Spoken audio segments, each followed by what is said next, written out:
នីដងព្រៃក្បែរភ្នំហេមពីនកាលព្រះសម្មាសម្ពុទ្ធយួនយកកំណើតជាសត្វសេកឈ្មោះសាលិកេតិរៈ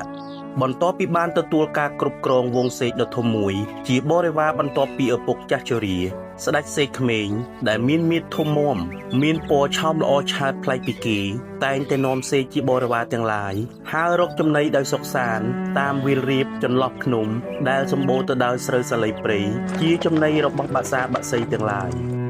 ខ្ញុំត្រឡប់ពីរកចំណីវិញហើយនេះគឺស្រូវសាលីព្រៃសម្រាប់ពុកនិងម៉ែប្រសើរណាស់កូនពុកនិងម៉ែកំពុងតែឃ្លានផងកូនសម្លាញ់ឪពុកមកហើយកូនទាំងអស់គ្នាឃ្លានហើយមែនទេនេះគឺស្រូវសាលីព្រៃចូលយកចែកគ្នាជាចំណីចុះអរគុណលោកម្ចាស់ដ៏ប្រសើរ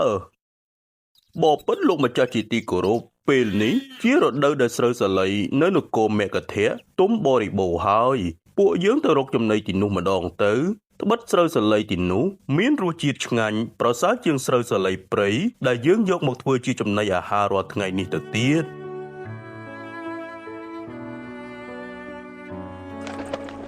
ស្រូវទុំបរិបូរណ៍ហើយនឹងធំល្វឹងល្វើយស្រូវសាលីដែលនគរមគធៈនេះពិតជាចំណីដ៏ល្អរបស់ពួកយើងហើយ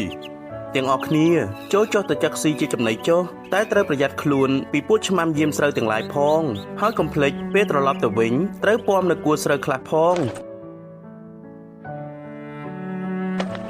ហើយចុះវងសេកទាំងនេះមកពីណាអីក៏ច្រើនយ៉ាងនេះចេញទៅពួកអាសេកចង្រៃហ៊ានមកស៊ីស្រូវរបស់យើងផងឆាប់ទៅឲ្យឆ្ងាយទៅអស់ទៅណែនេះឆ្មាំនេះចង់ជួបយើងតើមានកិច្ចការអ្វីទៅបបិទ្ធលោកម្ចាស់ឆ្នាំនេះផលស្រូវសាលីរបស់យើងល្អណាស់តែដោយមានវងសេកជាច្រើនចុះមកស៊ីហើយខ្ញុំពុំអាចការពារឈ្នះទេទើបបានជាធ្វើឲ្យខូចខាតស្រូវអស់ជាច្រើនគ្រាន់តែរឿងសត្វសេកចុះស៊ីស្រូវសោះក៏នាយមិនអាចការពារបានតើនាយធ្វើការយ៉ាងម៉េចលោកម្ចាស់វងសេកទាំងអស់នោះពិតជាច្រើនលើសលប់ណាស់ហើយក៏មិនខ្លាចខ្ញុំដេញដែរតែគួរឲ្យចម្លែកក្នុងចំណោមសត្វសេកទាំងនោះមានសេកមួយក្បាលមានមាឌធំជាងគេមានរូបឆោមពណ៌សម្បុរល្អប្លែកគួរឲ្យចាប់អារម្មណ៍ហើយជាងនេះទៅទៀតនោះពេលដែលស៊ីឆ្អែតហើយសេកនោះតែងតែពំគួរស្រូវជាច្រើនគួរទៅជារៀងរាល់ថ្ងៃថែមទៀតផងបើពិតជាអញ្ចឹងនោះសេកធំនោះប្រកាសជាមេគេជាស្ដេចសេកហើយនេះឆ្មាំចូលនាយទៅដាក់អន្ទាក់ចាប់សេកនោះឲ្យបានចាប់ទាំងរស់យកមកឲ្យយើង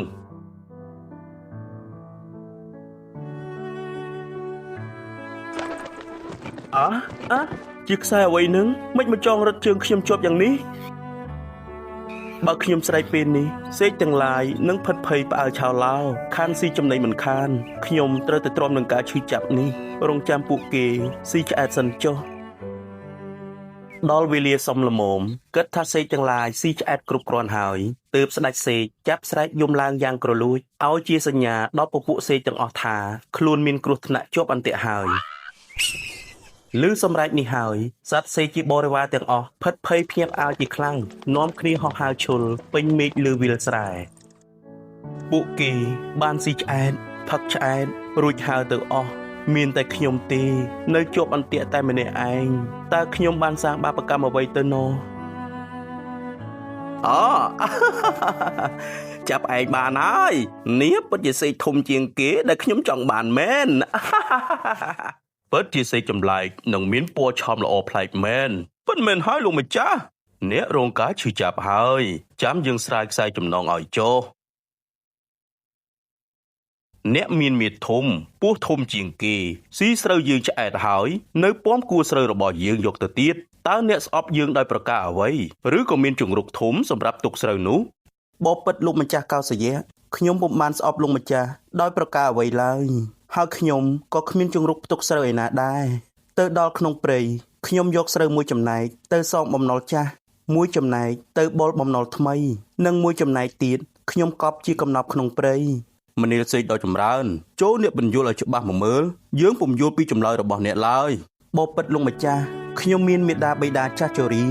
លោកហើររកចំណីលែងកើតទៀតហើយខ្ញុំយកស្រូវសាលីមួយចំណែកទៅចិញ្ចឹមលោកជាការតបស្នងសងគុណដែលលោកបានចិញ្ចឹមបីបាច់ថែរក្សាខ្ញុំរហូតមកនេះឈ្មោះថាសងបំណុលចាស់ ម្យ៉ាងទៀតខ្ញុំមានកូនតូចដែលមានស្លាប់ទុនខ្ចីមិនទាន់អាចហៅរកចំណីដោយខ្លួនឯងបាននៅឡើយខ្ញុំមានតួនាទីចិញ្ចឹមពួកគេឲ្យធំឡើង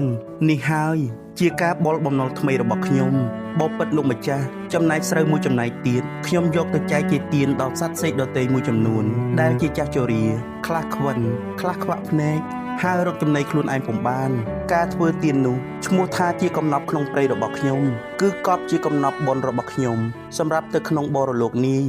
មនីសេកដ៏ចម្រើននេះជាឧត្តមគតិខ្ពង់ខ្ពស់ណាស់សម្រាប់ជីវិតខ្ញុំពុំដែលបានស្ដាប់ឮពាក្យពេចន៍ដ៏ពីរោះយ៉ាងនេះឡើយចូលអ្នកមានសេចក្តីសុខចុះយើងនឹងលែងអ្នកទៅវិញហើយថ្ងៃក្រោយអ្នកមកចុះនាំទាំងបរិវាររបស់អ្នកទាំងអស់មកផងយើងនឹងប្រគល់ស្រូវសាលីនៃផ្ទៃដីចំនួន 1000 អាសម្រាប់ពួកអ្នកមកចឹកស៊ីតាមសេចក្តីត្រូវការចុះយើងនឹងជួបគ្នាទៀតយើងរក្សាមិត្តភាពដ៏យូរអង្វែងនេះតទៅ